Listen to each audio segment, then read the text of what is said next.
Welcome back, everyone. We have another Q&A, and anything that I say is definitely not meant to diagnose or replace your medical care. Check with them before you implement any of these suggestions.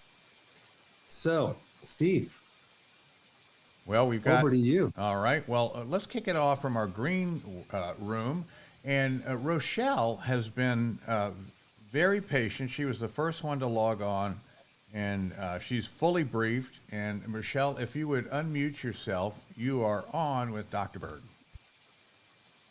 Hi, Dr. Berg. Thank you so much. I have gone deep into your videos and have really been trying to learn how to intermittent fast and also eat keto.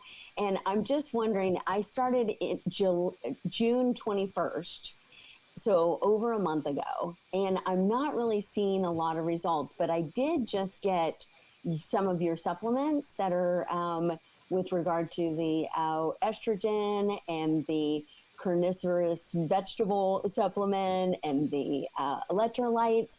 And so I'm noticing some changes there, but how much longer should I expect? Or I'm just trying to problem solve. My intermittent fasting window is usually until 3 o'clock is when I break my fast every day, as late as 5. And then I eat, and then I'm done by 9 or by 8. And I'm just not seeing a lot of the results. So I'm just trying to problem solve it. Sure. Do you have, are you primarily wanting to lose weight, or is there anything else that you're trying to get from this? Hormone balancing is also another thing that I'm really working on. But yeah, it's just weight loss or weight that's just coming on out of what seems to be nowhere. Got it. How is your hunger or appetite? Do you still get hungry easily? Do you crave anything? No, I'm really really good with long-term fasts. I'm really good that way. But in the evening, my stomach's growling, so I am hungry. I've gone through the detox, if you will, of getting hangry at certain times. So I've seen those changes, and I'm trying not to rely on the, the weight or the scale. But I'm not noticing any inches going or anything like that. I am noticing mental clarity and the benefits of intermittent fasting for sure.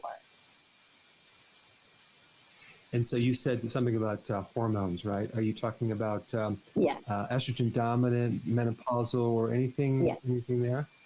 Right. Yes, sir. Okay. And do you have? So this is just a good example. Someone's kind of they're not getting the results that they want. So you have to find out, like, do you feel like you're doing it like close to what you should, or are you doing it sort of, or are you doing it like hardcore as far as the carbs? Hardcore. I Okay. don't do anything unless it's hardcore. So I'm hardcore about it. Yeah. Good. Any sleeping problems?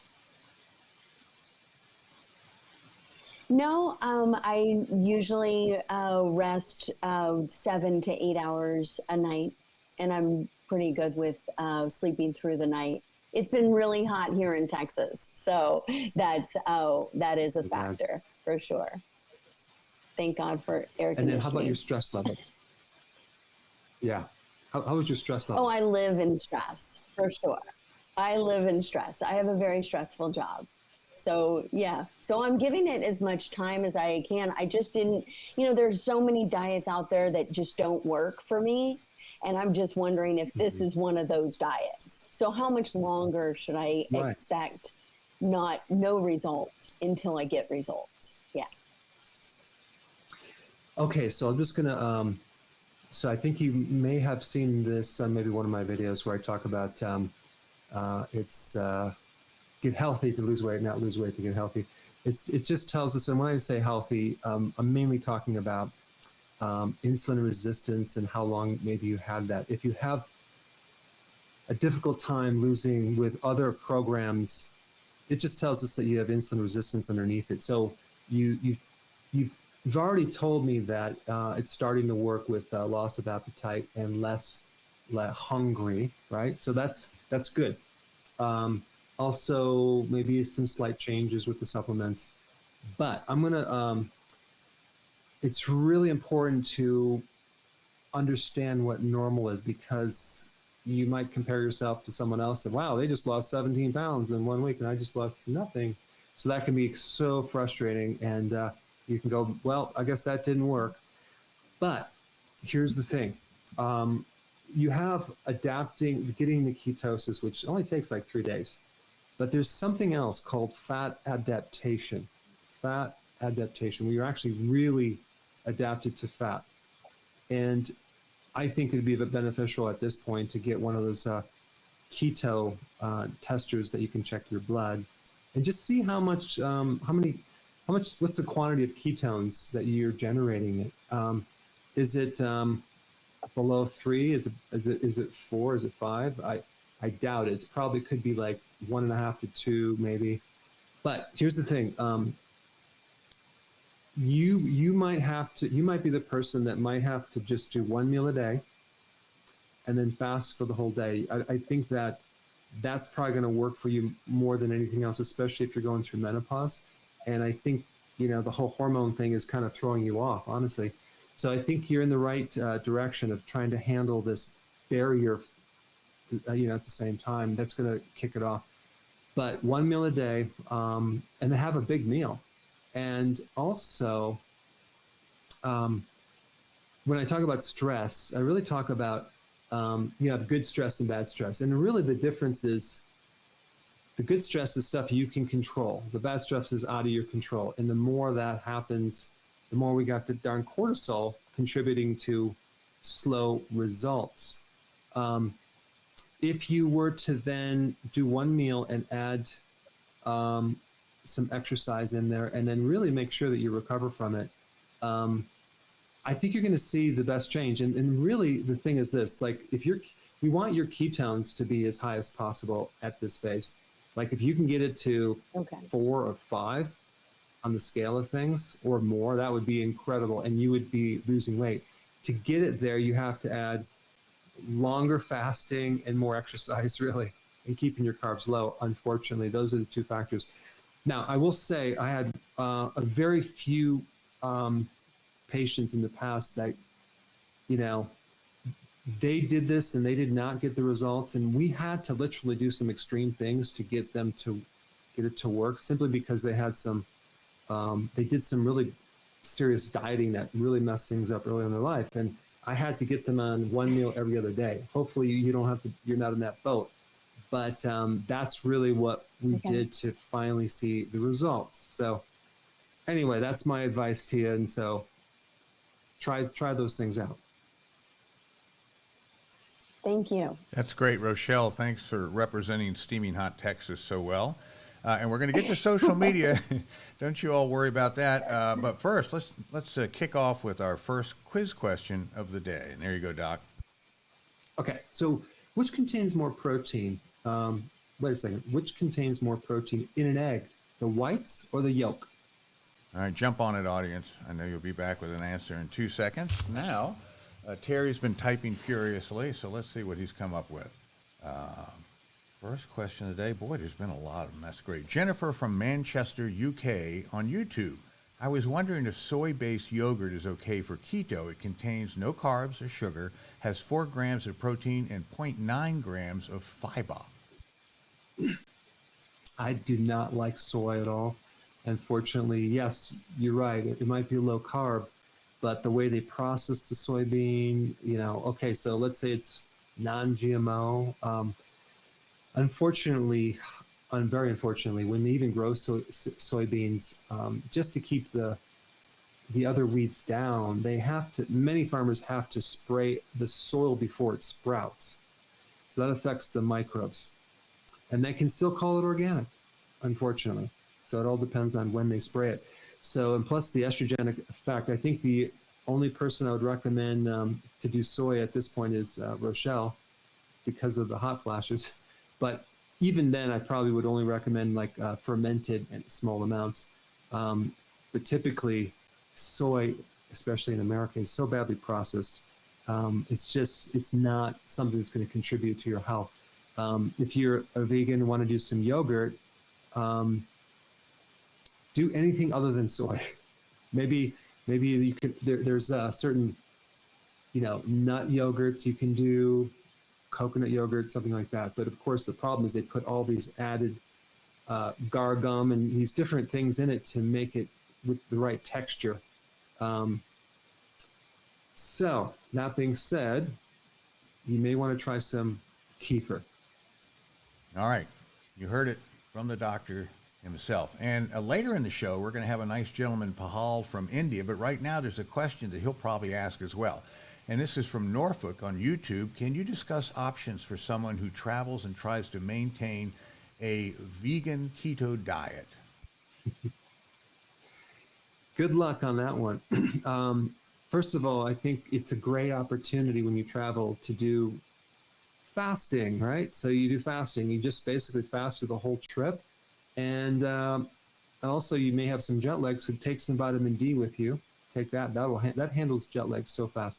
But trying to find food in an airport is literally impossible, like real food. There's so much junk. And then, of course, if they feed you anything on the plane, that's not any better. So anyway, I think it's a perfect time to fast. But people try the nuts and they do this and that, but usually they're rancid and it's pretty disgusting. Well, that's the airport. You got to see the bathrooms.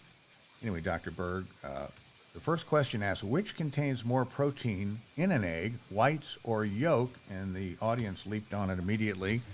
With 72% of the respondents say yolk and 28% say it's the whites. Now, I'll be surprised if it's the whites. Yeah, the answer is there's more protein per weight. Okay, if you compare them, thinking 100 in the yolk. So if you take 100 grams of yolk, there's like 16.8 grams of protein. In the white, it's like 10 grams of protein. But of course, because there's more white than yolk, there is going to be more protein. But typically, if you look at the ratios, the yolk has more protein, which is fascinating. You would think it would be the whites, but it's not. The yolk of that egg has so many amazing things in it for your health. And if you're even the slightest bit concerned that it's going to affect your cholesterol, it's only going to improve the HDL, just FYI. And so even both sides of the table, people that have been against eggs finally concluded in some of the recent trials that, we now all agree that eggs will not contribute to worsening your heart, etc., even though there's cholesterol in eggs. All right, very good. Well, listen, in addition to Pahal, who will come from us and represents India, and we also have Blair from Canada up north, here's the rest of it. From the UK, Canada, Latvia, India, South Africa, Ethiopia, Finland, Spain, Uganda, Malaysia, the Netherlands, Brazil, Iceland, Switzerland, Dubai, the Philippines, Ireland, Hungary, Albania, Vietnam, Italy, Norway, Morocco, Chile, France, Japan, Germany, Turkey, Belgium, Saudi Arabia, Iran, Iraq, Hong Kong, Australia, New Zealand, Bangladesh, Ghana, Cameroon, Romania, Aruba, and all across these United States. So thanks everybody so much for tuning in, and we hope that we're entertaining you with some cool questions and cool guests. Anyway, and we must entertain social media because they really work so hard to answer our questions. So let's see. Carrie from Facebook, I would like to stop eating shredded wheat. I like that too, Carrie. Any suggestions on what you would use to replace it? Yeah, something that has the same texture as shredded wheat. That's a tough one, but there is some keto-friendly trail mixes, and it's a type of, it's like granola. and all it has in it is certain nuts and seeds and coconut flakes. I mean, that might give you a similar type texture. It's kind of fibrous, but it's more nuts and seeds and other fibers. So I think I would go with that as your cereal. All right, very good. Now, this is going to make Rochelle absolutely furious. Cindy from YouTube, my husband and I have been doing low carb keto for 5 weeks and doing great, losing lots of weight. But this week he gained 5 pounds and didn't do anything different, he says. What's going on? So when I run into this, you got to really dig deep, and you may not find any change in their diet, but to gain 5 pounds in 1 week is going to be almost impossible if you're doing the same thing on the keto. So it's going to be water weight. So I would look at stress. I mean, this is really bizarre, but if you take a look at what stress can do to the body, you can grow a tumor, you can get cancer, activate certain genes and increase cancer, develop an ulcer, develop inflammatory conditions of your bowel, the heart, the stomach as gastritis. You can develop arthritis and autoimmune. You can paralyze your immune system. You can even develop belly fat because of the release of cortisol and insulin from that. So I've had people just go through a stress event and like they're kind of stuck between a rock and a hard place where they all of a sudden have this stress, and then what happens is that they just can't lose weight or they gain weight. So that's just another factor that goes beyond just your carbohydrates. It's not just about carbohydrates. So that being said, I guess that would be my answer. All right, here's a simple one from YouTube. Amy's asking, can you eat plain Greek yogurt on keto? You can. I don't like the yogurt as much because it is higher in sugar, and it's also there's still a bit more lactose in there. So people who have some lactose intolerance, it could be an issue. And also, you don't really get to replace those friendly bacteria with your gut. They don't survive the stomach like kefir does. And you don't have nearly the quantity of microbes as kefir. And also, there is some benefit of eating microbes, and that's what you're basically doing when you're eating yogurt. There are some benefits, but you're not increasing your flora when you're doing the Greek yogurt or the yogurt itself. But, a little bit of yogurt here and there, if you just watch the carbs on that, not a problem for most people. Okay, very good. Desert Love, as they call themselves from YouTube. I have ulcerative colitis, and I'm wondering if IF and keto would be right for me. Yeah, but definitely IF, but the type of keto, I would go with the more carnivore, because if you start having inflammatory bowel and you start adding fibers, it could just tear up your gut. The other thing that I think would be very beneficial is zinc. Zinc is very good in vitamin D, but definitely do it because you'll drop the inflammation. And I've done a lot of videos on this, and you'll probably notice changes in your skin because the immune system is going to be better. You'll find that you'll resist pathogens much better. You'll have a lot of benefits if you do that. Okay, very good. It's question number 2, Doc. Okay, which is worse for your weight? Inactivity, as in no exercise, or junk food? Interesting. Hop on it, audience, and let's see. Yeater from Facebook, what's the best treatment for autoimmune gastritis? Well, the best treatment would be high levels of vitamin D, because that would drop the inflammation. It would get rid of pretty much your symptoms, and it will support your immune system. And then the second thing is fasting, periodic prolonged fasting. Those two things I think would be the best thing for autoimmune, any autoimmune. There's some a great protocol by a doctor from Brazil, and you can go to the video on MS and get more data on that. But Unfortunately, there are certain topics that are kind of restricted when you talk about them on social media. So there's definitely some great data on autoimmune diseases that I would love to tell you, but I can't really talk about it unless I want to shut down my YouTube channel, which I don't want to do. So you'll just have to guess on that one. Darn it. I bet you can answer Cowgirl in Arizona, aptly named, from YouTube. What kind of mushrooms can I use to supplement vitamin D? Oh my gosh. You can literally make your own vitamin D supplement with mushrooms. All you do is you take some mushrooms raw, cut them in half, lay them on a cookie sheet, face up, outside in the sun, and dry them out to the sun 1 or 2 days. Of course, take them in at night, and you will spike those mushrooms with so much vitamin D. I mean, way more than a supplement you can take, and that's a really good source of vitamin D. And by the way, raw mushrooms, you don't get very much nutrition at all. It's better to saute them. But when we're talking about vitamin D, sun-dried vitamin D mushrooms are just like hands down the best. But if you don't put them out in the sun, the amount of vitamin D you're going to get is so small, it's going to be like a joke. And plus, it's vitamin D2, which you want the vitamin D3. So anyway, typically mushrooms don't contribute too much. Interesting. Okay, we've got an answer for question number 2, which asks, which is worse for your weight, inactivity or junk food? And 65% of our respondents say junk food. Another third, 35%, say inactivity. Who's right?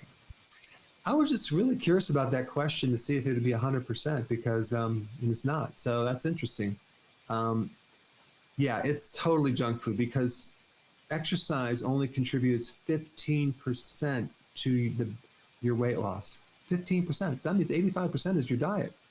So junk food is a huge factor, right? Inactivity is a factor, but it only contributes a certain amount, not too much. Yeah, I look at my little calorie meter when I'm jogging around what we call the loop, 2.5 miles. It's fairly pitiful. If you slam down a donut, you might as well stay home. I mean, it's, maybe, I don't know, I can get 380 calories out of a 2.5 mile run or jog. But boy, it's easy to get that many calories down in one trip to the junk food gas station store. So anyway, that makes sense. Okay, Maria from Facebook, is kombucha a good idea while on keto?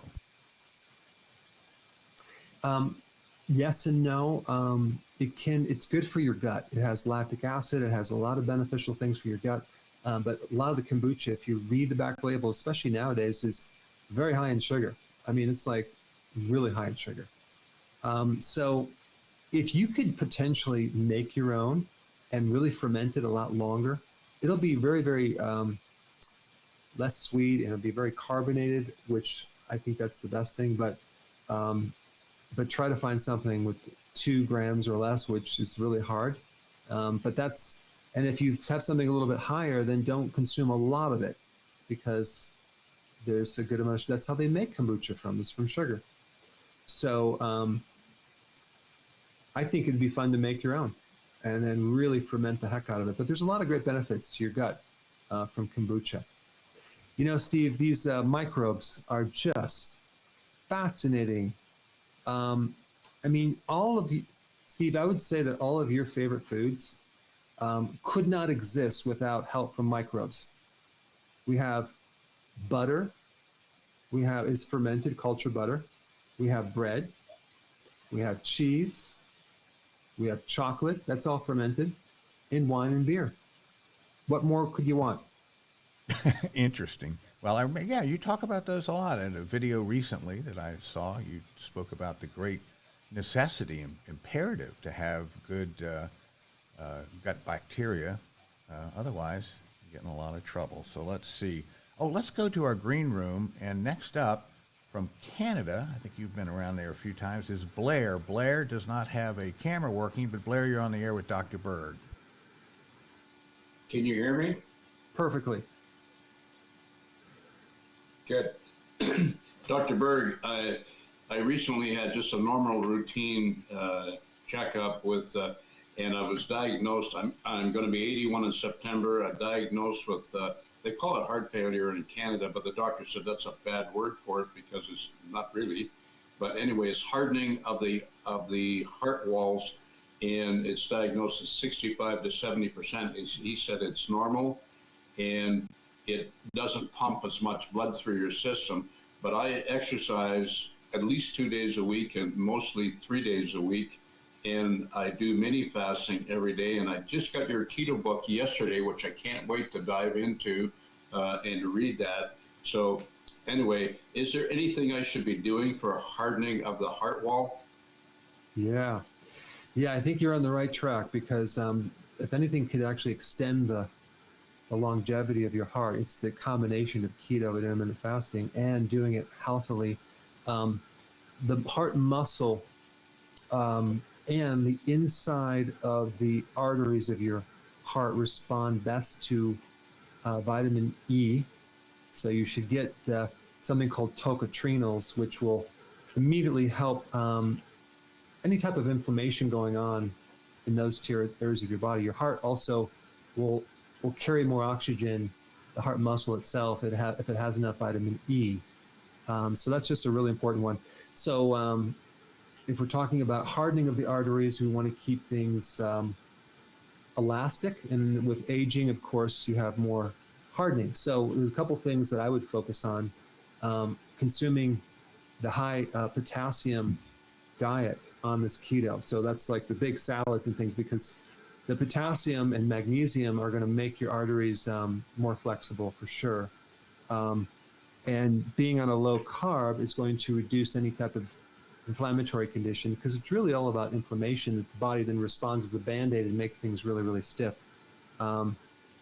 There's some other things you can do to support the heart, and that's like vitamin B3, like niacin, with that flush is not a bad idea as well. And I'm glad that you're exercising, and just make sure you get enough sleep. And I think you're going to really see some even better results with, if you could do a CAC test, which I don't know if your doctor even knows what that is, but it's a coronary artery calcification test. That would give you so much data on where you're at with the calcification inside the artery, because he says you're normal for, I guess, for your age, but it'd be really interesting to see how much calcium is built up in the artery. It needs to be 0. And some of the videos I've done, I kind of give people a scale of where you should be. And then if it definitely shows high, then retest it after being on this program for maybe 2 or 3 months. And then the one last thing I would recommend is that I wouldn't be afraid of fatty foods. I'd be afraid of carbs, because the fatty foods, you'll have a lot of vitamin K2, which can help to decalcify the arteries if there is calcium in them. So get the test first, and then you can see if you really need the K2 or not, or just get it from the fatty foods that you eat on the low carb keto.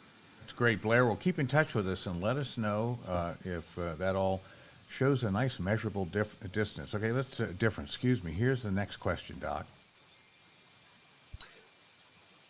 All right. Which makes you more tired? Too many carbohydrates or eating too much protein? An interesting question. All right. Alex from YouTube, and they always talk about guys and testosterone. Alex from YouTube, can cheese affect our testosterone levels? Well, cheese can affect the prostate, because it's there's growth hormones in there. So if you have too much cheese, you may find that your urination is kind of not quite flowing because you ate too much cheese, and it swelled up the thyroid, the prostate. Now, can that affect testosterone? Possibly.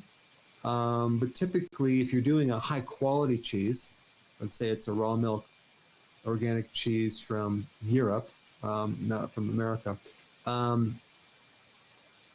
to my knowledge, I do not think that can affect your testosterone levels at any significant degree.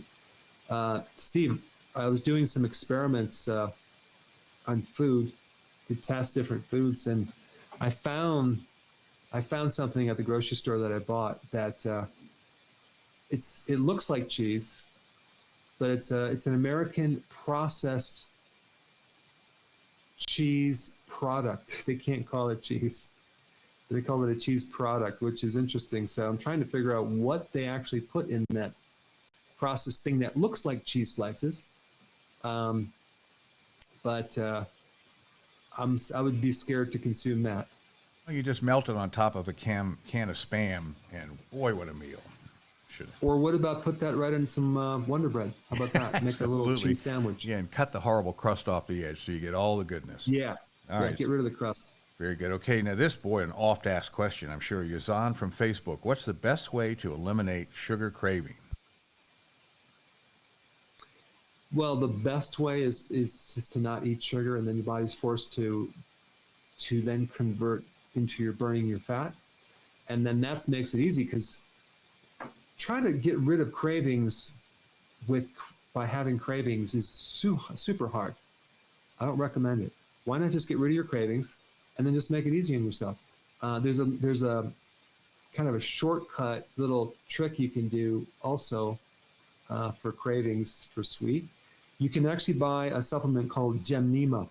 Okay, get it in a little, not a capsule, but as a tablet, an herb tablet. And then what you do is you chew that before you eat sweet. It blocks any pleasure sensation from sweet. You will not be able to taste sweet. And so anything with sweet in it, all of a sudden you just there's nothing. So if there's no sweet, then why are you going to consume it? There's no benefit to that. So it's a great thing to ruin a party.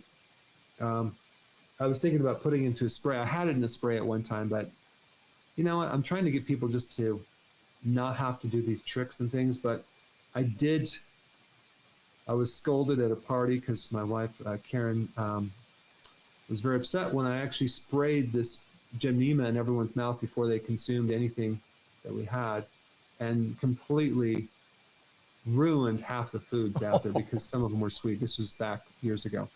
Well, we learn, don't we, Doc? Okay, so yes, we do. And the audience is learned because they've already answered question number 3, which asked, what makes you more tired, too many carbs or too much protein? And the audience responded, 90% of them said too many carbs, 10% are sticking with protein. I know there's always that small percentage, but it's definitely the too many carbs. Like, too much protein can make you tired. However, typically, you're also at the same time doing the carbs with the protein. That can really be a problem. I should have probably asked that question, because like on the Thanksgiving meal, if you celebrate that, you will basically be so tired because of the combination of carbs and protein. But too much protein can increase insulin. It can create some fatigue, but not near as much as the carbs. Very good. Okay, as promised, we're going to go to Pahal from Central India. And Paul, make sure you're unmuted and you are on with Dr. Berg. Hello, Dr. Berg. Hello. A big fan of yours. So, Dr. Berg, my question is, I've been getting this watery diarrhea since long time. I've been on keto. So since last 1.5 months, I've been on keto and I've been getting this watery diarrhea even after I just drink water. So, I mean, it is very tough on me. I've been taking your electrolyte powder, so it has been keeping me moving, but it's really hard on my body. So just wanted to know, what should I do? I'm a vegetarian, by the way, and I take cottage cheese in the morning sorted with ghee, and in the evening I take avocado salad and the other salad, the tomato and cucumbers. Before you started keto, you didn't have diarrhea, correct? No. Okay. So what's happening is you have an imbalance with your microbial gut flora. So you need more of the right microbes. And unfortunately, I think it's being aggravated by the excessive amount of fiber that you're consuming. And if I'm not mistaken, you said you were a vegetarian or a vegan, correct? Yeah, I am. Okay. So I suggest you may want to switch to being a carnivore. And I'm just kidding, because you probably aren't going to do that. But you probably would eliminate a lot of diarrhea. I can take eggs. Okay. Do an experiment, okay, for 2 days. Just eat eggs no vegetables, nothing but just eggs. And then let's see if the diarrhea goes away. I think it will. So I think there's some type of problem. You might have to build up your microflora and kind of have less fiber right now, and to reestablish your bowel movements. Okay. Actually, one more thing I have is hereditary angioedema. So basically, I have this kind of swelling on my face sometimes. So I am doing basically to, cut the inflammation from the body so that I get relief in that. Is that the So, right way? I mean, so you said you injured your face? no, I have a hereditary angioedema, the condition autoimmune Edema. disorder where you have edema. Okay. Okay. So, like I said, with the autoimmune, the best remedy for that would be the high levels of vitamin D3, which you can watch my video on MS. Not that you have MS, but you can check that out. The other thing that's interesting about that is that autoimmune comes from the gut, and you do have a gut issue. So I think this is all connected. You know, the egg is literally the perfect, you can live on eggs, just FYI. You can literally live on Okay. eggs. So I'll be very curious to find out. Maybe you can come back next week to let us know how you do when you just eat eggs. Right. All right, go. I'll do this experiment and then I'll meet you next week. Okay, good. Wonderful. Please do. Okay, Pahal, thanks so much for coming on with us. Thank we you. can't wait to hear about your egg experiment. All right, now the audience still reeling from the last question. Let's hit them with another one. All right. What is the difference between fasting and starving? Interesting. All right, audience, jump on it as you have. Let's see. Hillary from Facebook. I have been on healthy keto, and it's been a lifesaver. 3 months now, and I've lost 12 pounds. It was rough at first, but now it's smooth sailing. Thank you so much. There's another satisfied customer. Thank you so much, Hillary, for giving us that good news. And let's see, what else do we have here? Oh, Ekta from YouTube. What are your thoughts on organic protein powders? It all depends on the source. It's like these protein powder. If the protein powder is from soy protein isolate powder, I'm very much against that. The problem too with protein powders is that it usually does not.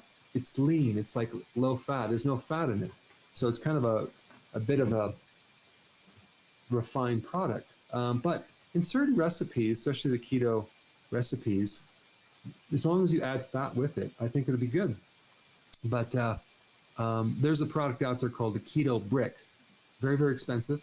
It's like $12 for this one brick. But let's say someone's trying to gain weight and they need to increase more calories. Well, that one brick is 1,000 calories. And they make it with pretty good ingredients. It has whey protein powder, which is very, very low fat, but they also add in there a lot of fat, and that's what I like about it. But cacao butter and macadamia nuts and peanut butter and things like that. So there are things out there. I'll be doing more videos on that too, but that's right. Very good. Well, speaking of nuts, Melody Cat from YouTube, is it better to consume nuts that are roasted or soaked in water? How about vegetables, raw or cooked? Well, with nuts, it's better to soak them and then dry them out, because when you heat them, you do destroy certain things. However, when you heat them, you also get rid of the enzyme inhibitors and you reduce the phytic acid. So that's great. But wouldn't it be nice to preserve all or as many nutrients as you can by germinate them, which you soak them in water and then you dry them out. I did a video on walnuts, and I mentioned this company that sprouts their walnuts, and those are really, really good, and it's already done for you, because it is a pain in the butt to soak them and especially dry them out. It takes time, effort, and most people don't have that time. So you can just buy them. It's organic sprouted. I think it's called, was it Terra Terra something. I can't remember what, but it's a great company that I recommend. I'm not affiliated with them, but it's a good product. So I would always recommend that. All right, that's terrific. Let's go back to the green room. And next up is Lynn from Michigan, and she's absolutely covered with those black flies that they have up there. And also has a question about food, I'm sure. Go ahead. You're on with Dr. Berg, Lynn. Oh, unmute yourself, dear.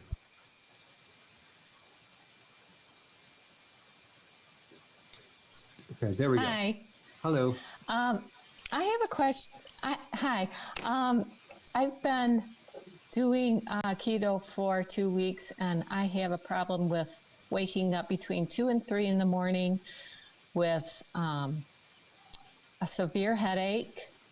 I'm shaky. I ache all over, feel terrible. And I just wondered, do you have any advice for me? Yeah. I think what's happening is that you're in this transition phase with keto, and you may have had some insulin resistance in the past, and then you're going into this, and the liver is kind of waking you up because it's going to have to make glucose out of non-glucose things, and there could be some fat in the liver, could be some issue with the liver that your body's having a hard time doing that, and then that ends up affecting your blood sugars. If you were to check your blood sugars in the middle of the night, I bet you they would be off. So what do you do? Well, before you go to bed, I would take, or in the evening, I would take a little apple cider vinegar with water. That's number one. That will help you greatly. I would definitely make sure you're doing it by the book, like you're doing my version of keto. And then the third thing is making sure that you're consuming the additional nutrients, like at least nutritional use for the B vitamins and electrolyte powder, because that way you'll have a lot less negative effects from the keto because your body's requiring more nutrients. But I would focus in on doing things to strengthen the liver to reduce these symptoms that you have. It's just going to, I think over time it's going to go away, but right now you need to do something to resolve that. So it's really liver and blood sugars. That's what it is.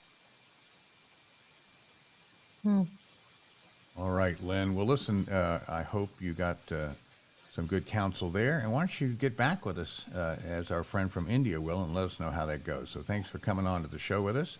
And the audience ever quick with their answers. The latest one, the fourth one, was what's the difference between fasting and starving? And let's see, 60% say fasting is controlled eating. Starving is no eating at all. 30% say starving, loss of muscle mass. Fasting does not cause muscle loss. And 10% say fasting done right is healthy for the body. Starving is bad for your organs. And that's all they said. So many people have this idea that fasting and starving is the exact same thing. And they're against intermittent fasting because it's a form of starving. Well, our bodies were designed and developed over a very long period of time through starving. So we're all here because we've starved and we overcame that. But what happens when you don't eat is you tap into your fat reserves. When you run out of your fat reserve, and now we have no more fat, your body's going to start eating its muscle up, and that is starving. When you're eating your muscle. If you have fat on your bones, which even thin people do, they have like roughly about 100,000 calories of fat, a lean person, then your body is not going to go after the muscle. It's going to go after the fat first and deplete that. So when you start this program, you're not going to starve, okay? And plus, how could you be starving if you're feeling so wonderful? Like the cognitive improvements, your mood, that's not starving. Oh, absolutely. Okay, Doc, here's our final question. This is a true falser. You should see Okay, it. true or false? Weighing yourself is the best way to know if you're losing weight. All right, climb on it, the final one. And let's go back to our green room. And we got another one coming sort of over the phone, if you will. Blair from Canada. Blair, you're on with Dr. Berg if you're around. Blair. We'll come back to him. How about we go to Caroline? Caroline is with us. Caroline, I'm not sure if she's listening now, from Baltimore, Maryland. Let's try her and see if she's on. Okay, Caroline, you're on with Dr. Berg. Unmute yourself, please. Yes. Go ahead with your question. Hi, Dr. Berg. Hello. Hi. So, my question is, okay, I have a lot of nodules and cysts on my thyroid, and I have severe osteoporosis. I've read a lot about the keto diet and that's the way to go. However, I'm concerned that the high intake of animal products that have a lot of saturated fat, also the animal products are inflammatory. You kind of, I got some of it, but I think your mic kind of went out of tune for a little bit. I missed the last part. So we do have nodules on the thyroid, osteoporosis. I got all that. What else did you catch, Doc?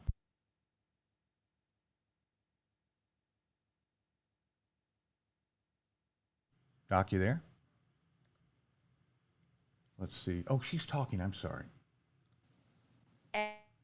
And that it's a I got the question. Yeah, I got the question now. Yeah, the animal fats, the saturated fats, I do not think that's going to create inflammation. Only if you're doing it with carbs, because especially if you're dealing with these nodules here, usually the nodules are coming from some estrogenic source. So one of a good thing to take to help buffer the estrogen dominance is some sea kelp. That's really good for nodules in the thyroid, unless you have a hyperthyroid. And it's also good for fibrocystic breast and also cysts on the ovaries. So where would that estrogen be coming from? Well, it could be coming from soy, it could be coming from some plant-based source. It also could be coming from your liver being not working that right. But so I think instead of focusing on the saturated fats, I would avoid the unsaturated fats that are more inflammatory, like the seed oils. Those are very, very dangerous and very inflammatory, and not very good for your thyroid. So I know you hear a lot of stuff out there against saturated fats, but a lot of that is based on observational studies, which are questionnaires, and it's worse than a guess. I mean, that's really not even a scientific study when they do observational. You're forcing people to remember something that they ate from maybe months ago. Like, I don't even know what I ate like last week. So anyway, that's my my thoughts on that. You did mention one thing. You said cyst on the I'm sorry, you have cyst on your thyroid, but you said something else. I don't know if it was just that you're worried about LDL, or was there another problem as well? Oh, unfortunately, she has frozen up on the screen. Let's see. I don't think she can hear you, Doc. Well, I hope, let's get Carolyn back in a future show, and maybe she can articulate that on a different device. So anyway, our final question asked, this was a true-falser. Weighing yourself is the best way to know if you're losing fat, and the audience put it all on one number, and they said 100% false. Yeah, weighing yourself tells you how much weight you lost, but there's a big difference, especially in the beginning when you do this, differentiating between fluid and actual fat. The other thing too is that so many people, especially women, have atrophy, and it looks identical to fat. It looks like cellulite. And if you do this program correctly, you're getting all the right nutrients, and your atrophy starts healing, and you start growing more muscle, your weight loss is going to be kind of flatlined, because your body has the weight of your protein is per size is more than actually the fat. And the other last thing about that is, if some people are plateauing, it could be, especially if you're just doing it for like 2 weeks, realize that your liver will start to get rid of the fat before the fat in your belly.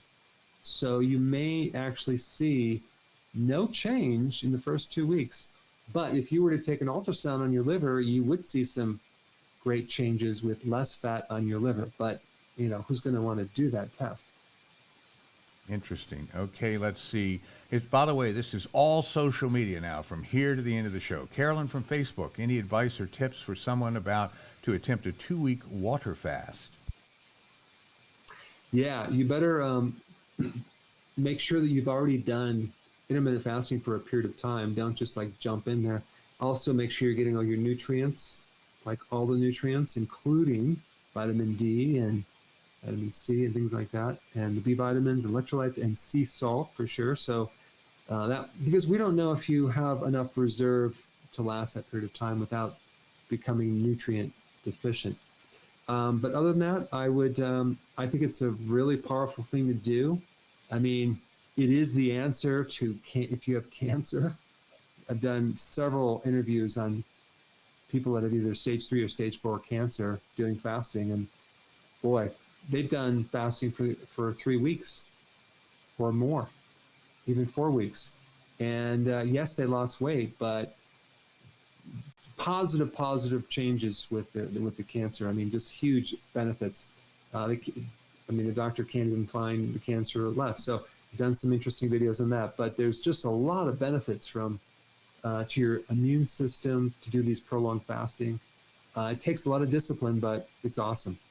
Wonderful. Okay, back to YouTube. What do you think of monk fruit? This is Winnie from YouTube. Sorry, Winnie. What do you think of monk fruit as a sugar alternative? I like it. Sometimes it might not be the same as sugar because it might not taste the same. So sometimes they add erythritol. But the combination of both of those are pretty good. They're pretty good. Is it perfect? No. But it'll give you a very similar sensation to actual sugar, but without the side effects. Okay, speaking of sensation, Patricia from YouTube's getting cramps. I've been doing keto for a month now, but am getting cramps in my calf at nighttime. What can I do to prevent future cramping? Magnesium and calcium. Those are the two that you need to take. All right, that's knocked that right out of the park. Linda from Facebook, she's 63 and bruises easily. I'm not on any blood thinners, just vitamin supplements. What can I do to prevent this bruising? Well, you're probably low in vitamin K. Vitamin K1 is low. So where do you get vitamin K? You get it from these things called vegetables, dark leafy green vegetables. If you don't like vegetables, just you get some kale, get some blueberries, blend it up, and drink that. You'll get enough vitamin K1 to help with this bleeding situation. Okay, Georgia from Facebook. Is there a way to reverse macular degeneration? It all depends on how far it's gone, but we do know that the macula in the back of the eye is like a natural sunscreen. It protects against UV and blue light. So the best two nutrients for that would be zeaxanthin and lutein, which happen to be in egg yolks, okay? And they're also in other foods as well. But if you consume the eating plan that I recommend, and you're having all these great vegetables and things and eggs, you're going to get these carotenoids from that naturally that are going to protect against this damaging to the retina, to the macula, to the different inside of the artery. So the other last thing I'll say is that you want to really watch out for the seed oils causing that problem, as well as sugar, because the sugar will also, when you take a look at what happens to a diabetic, has high levels of sugar, their macula is just destroyed. So the eye is one of the tissues that gets hammered from a high carb diet. All right, speaking of diets, Rawad from Facebook, my sister is on the carnivore diet due to her leaky gut, but now she has extreme hair loss even though her testosterone levels are normal. But she has high prolactin and free T4 levels. How can she correct this condition? I think she needs to increase, more supplements to help her. I would do the trace minerals. I would also make sure that you're doing the healthy version of the carnivore, not just, just regular just meat. Like definitely do eggs and fish, shellfish, those type of things. And then maybe you can tolerate some sauerkraut with that. That's one idea as well. Very good. Okay, can you take a moment to talk about how wonderful it is to be able to get products internationally now? Yeah, we finally figured out how to get these products in other parts of the world. We'll put some links down below. And that way you can not have to pay the full shipping, which could be very expensive shipping from America overseas. So. Good. Let's go back. Let me get rid of that. Hold on. Let's get the handsome Dr. Berg back on camera. And let's see. Oh, here we go. Marjorie from Facebook. How can I get rid of my 14-year-old daughter? No, I'm kidding. Daughter's peanut allergies. Well, I think there's fasting is a really good thing to do for that, and also avoiding peanuts for a period of time and then slowly bringing them back. But the thing with the peanuts is there's a technique called NAET that you may want to find a practitioner in your area, and they might be able to help you as well. And that can deal with allergies. But fasting is one of the best ways to deal with allergies. But at that age, you want to make sure that they can do it, and there's supervision by her doctor, because I'm not advising that with younger people unless they're supervised. So that's my disclaimer, Steve. Absolutely. I'm sticking to it. Yeah, I would. Chris from Facebook, is keto for someone with a CAC score of 50? So is keto good for that? Yeah, that's it's fairly low. It's fairly low. So you're actually in pretty good shape. Now, of course, is it perfect? No. So then you need to get on keto and then do vitamin K2. And you can then retest it in several months. But a score of 50 is not bad. Good. Okay, now this is, boy, just all over the world. Lisa from Facebook, I'm a Pepsi-holic. How can I stop? And of course, Diet Coke is another one. How can we help Lisa? Yeah, that's definitely addictive because of the chemicals in there and the sugar and the combination, the effect it gives the person.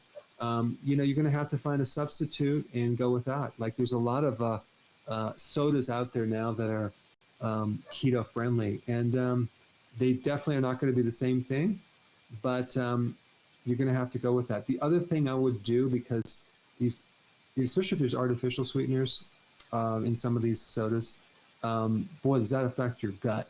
So you want to take a good probiotic for that as well. But that's a tough one, because some people really, really like these sodas, but just think about how much sugar that you're consuming when you consume that. It's just, people drink it like just like it's water. And not to mention, you got phosphoric acid in there.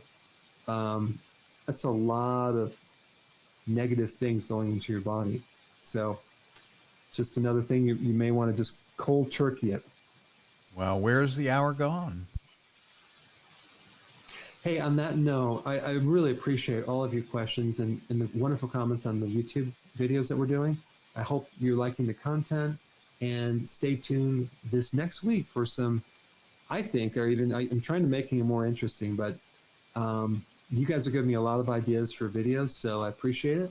So I will see you next week, same time, same place.